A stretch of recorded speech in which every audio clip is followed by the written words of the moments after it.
Welcome to Back in America, the podcast. You are listening to the second installment of Back in America.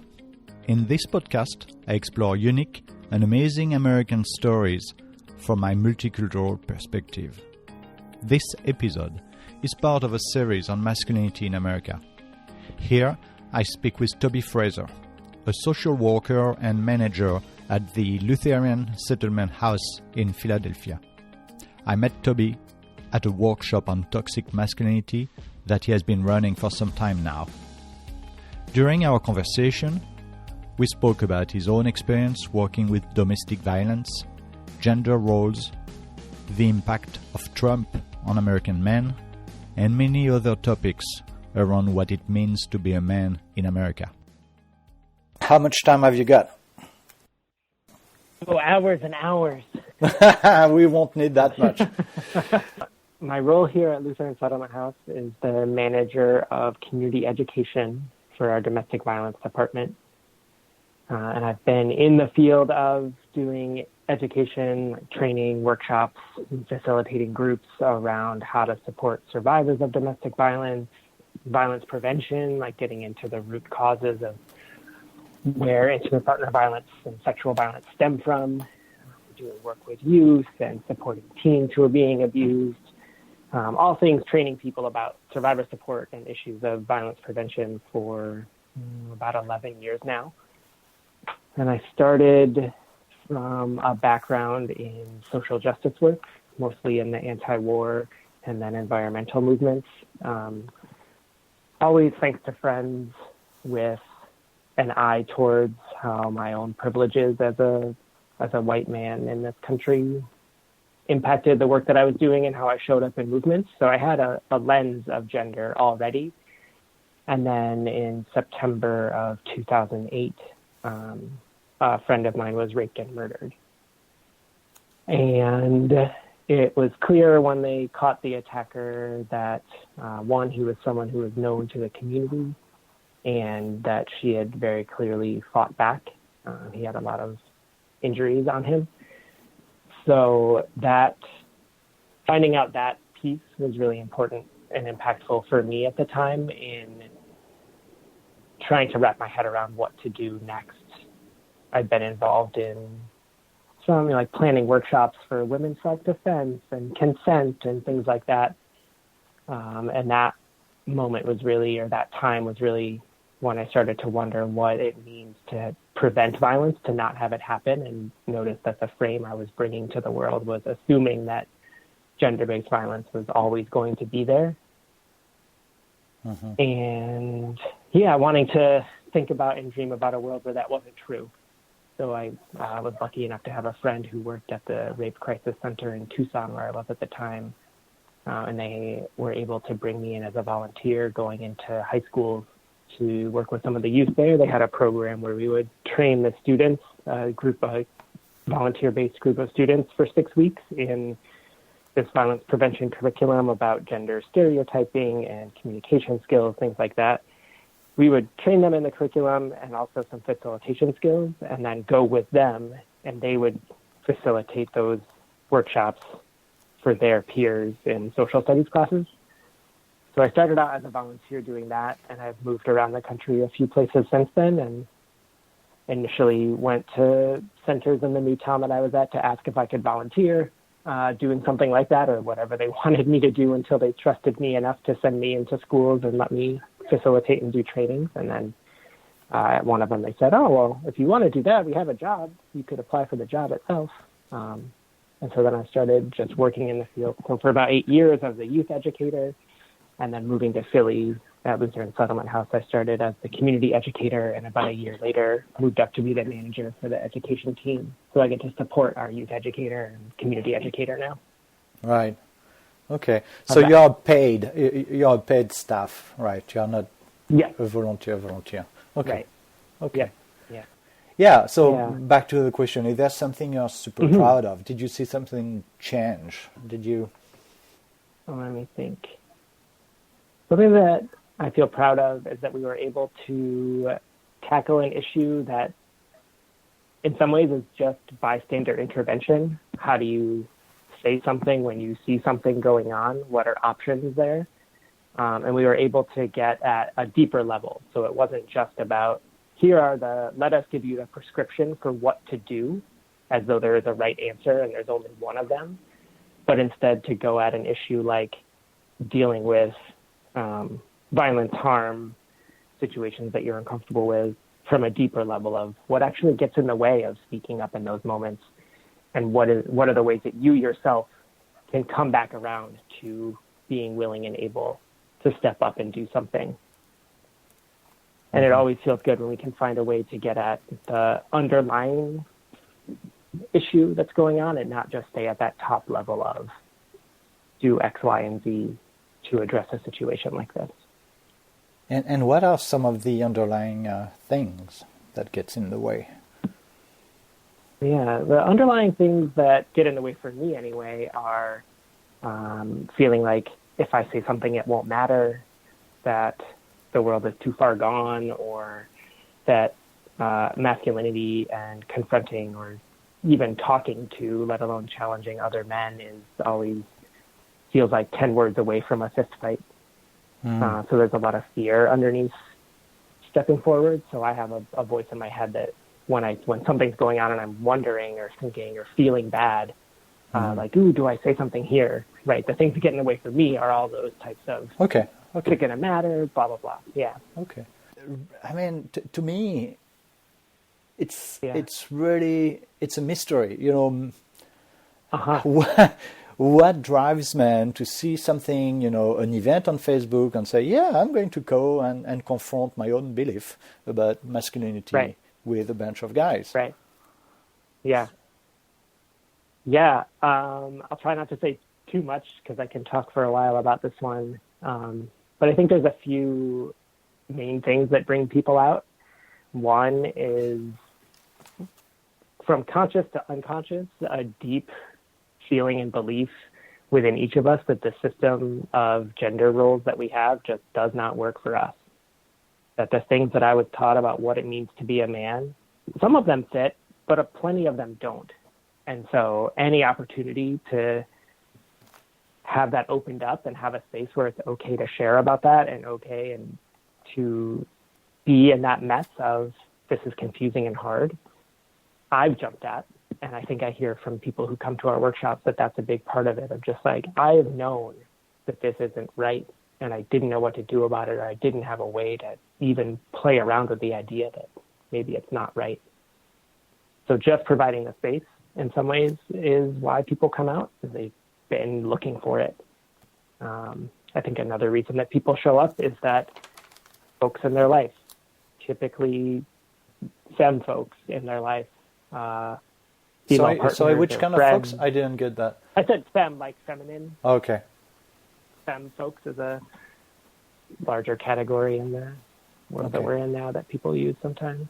But yeah, so like female partners, friends, parents, family members have definitely pointed our workshops out to men in their life that they would like to either change their behavior, or because they themselves see that the men are, like, this particular guy is struggling with what it means to be a man and isn't comfortable with the microaggressions or the overt violence that he's seeing in the people around him, but doesn't know what to do. And it's definitely taken conversations from other people around that person to say, hey, I just saw this workshop on Facebook. That could help you deal with this thing that I see you struggling with. Why don't you go check it out? So there's a belief in ourselves or a feeling in ourselves that the system isn't working. So seeing this space helps. There's the people around us that point it out or push us for it. And then I think there's some people that come because they've done something that they don't feel comfortable with. And as a part of whether it was someone asking for accountability or just themselves trying to take responsibility and wrestle with why did they do this thing? Why did they commit this harm or assault someone or abuse someone or even just use their power in ways that they're not comfortable with? And they'll come to a workshop like ours to talk about it. If not overtly, they'll be having a lot of stuff happen on the inside that we don't know about, but we've heard from people before that I'm here either because I'm scared I did something or I know I did something to someone, and I want to have more language to deal with it. Okay. In no case are people referred to you by, I don't know, community work or, Justice Department or stuff like that? Not the Justice Department for us. There is, and I'd be more than happy to put you in touch with them, an organization here in Philadelphia called Menergy, like the word energy with an M in front. Yeah. They're changing their name hopefully soon. Are you familiar with them? No, I'm not. Okay. They're almost like the flip side, to put it crudely, of Lutheran Settlement House, right? We work with domestic violence survivors. They work with abusive partners. Okay. So they get the people who are court mandated or DHS, that's the Child Protective Services type, mandate people to, if you want your kids back, if you're an abusive partner, you have to go through the Okay. So that would be... So they get the people like that, yeah. Okay. Yeah. Okay. And again, happy to connect you to them. They're wonderful. Yeah, okay. So we don't get folks like that. Okay. So what do you think they took away? And leaving the workshop on Wednesday, I definitely took a lot away. I loved the part with the game of card. That to me, that was super powerful. Yeah. What do you think? Because we did a lot, and yet we didn't do much. Exactly. Yeah. So talk to me about it. Yeah, took away. My hope is that people took away, in some level, that while I can get in my own way about intervening, I also have the ability to get myself back from that place of this won't work. So I hope people took away some deeper internal skills and resources for coaching themselves into standing up and saying something. Right. At another practical level, I hope that the handout that we gave at the end offered out some options. I know that especially with masculinity, that before I started doing this work and learning more about it, it seemed to me like there was only one option, which was to directly confront the person causing the harm in the moment and to always be ready for a physical fight. And when that's the only option, it was really easy to psych myself out and be like, oh God, I don't want to fight today. So I'm not going to say anything because that's an almost foregone conclusion. And just giving the options of directly confront it, delegate and find someone who's more likely or has a closer relationship to actually talk to them later, or delay and wait and talk to them a different time, or just distract the person and come up and say something totally out of the blue and offhanded just to interrupt the dynamic for a moment. But there are different ways that you can intervene. I know for me, having options has what's allowed me to actually step up and do something. So I would hope people also took away some practical ideas around options. Okay. All right. Yeah. So let's switch to maybe a broader issue, but still related to masculinity. Do you think that the Trump campaign and then the current presidency has had an impact on how men see their masculinity? I'm sure having a rapist in the White House has definitely impacted masculinity and men in this country. How directly, it's a little confusing for me. But seeing someone who has committed the number of assaults that he has, who is so brazenly uncaring about the violence that's being committed in his name and around him, for sure, I think allows men to buy in and say, actually, it's fine. I don't need to do anything different. Maybe I have a deeper sense in my body that the ways that I'm taught to be a man don't work for me, but I can get enough recognition and power by pretending that it does. And I think he's just a perfect example of someone doing that. Right. And so I think it has that type of impact. So we talk a lot about toxic masculinity, and some men said, "Well, it's all bullshit. Being a man is also good." So what positive attribute of masculinity do you think men should strive to keep or to foster? Yeah, that's a wonderful question. I think that's why I like the term toxic masculinity so much, is because it does provide that difference of saying toxic masculinity instead of just masculinity really gives that sense that there is a part of it, or there's a way to do it that's toxic, that causes violence, that's harmful, which then means that, of course, there are ways that it's wonderful and beautiful and great. It gets really messy and tricky to think about what are masculine attributes.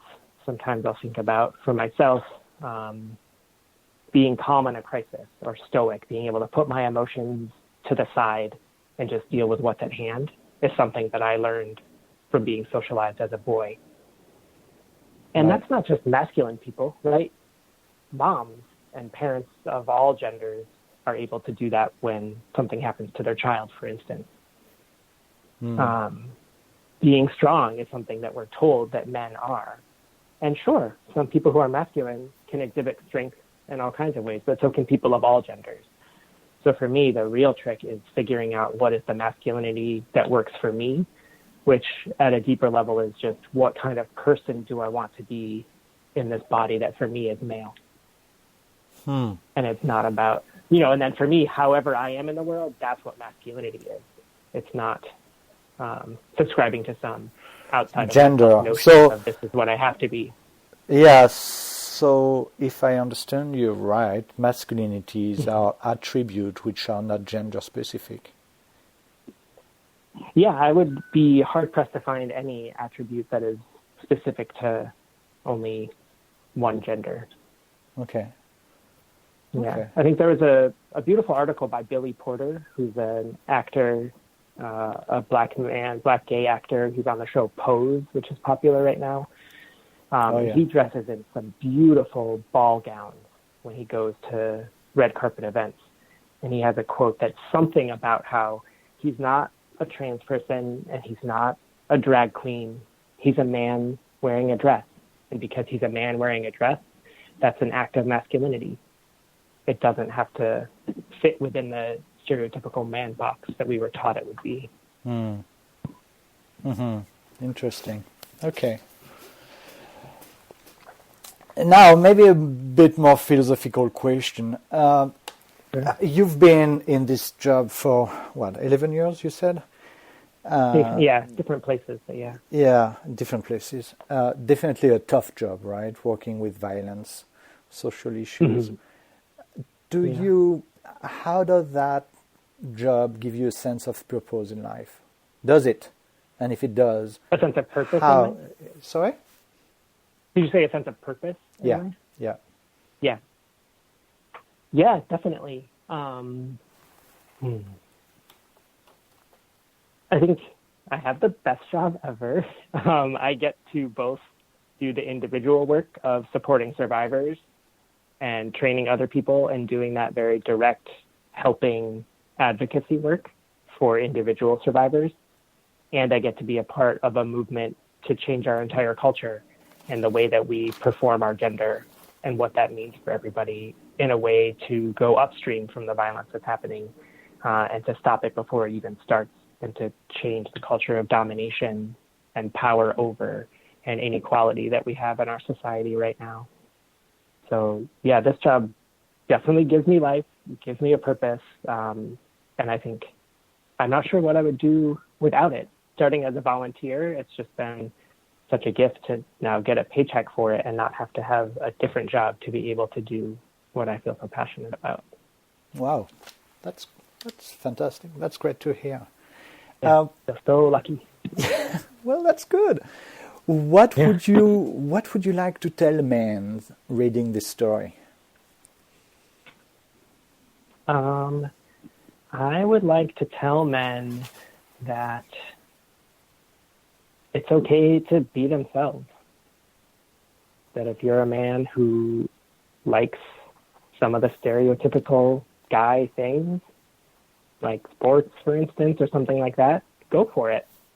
And if you're a guy who also likes doing things that are outside of that norm, also go for that. Paint your nails and wear glitter and cook and do just what makes you feel comfortable without judging someone else because what makes you comfortable makes them uncomfortable, or what makes them comfortable makes you uncomfortable.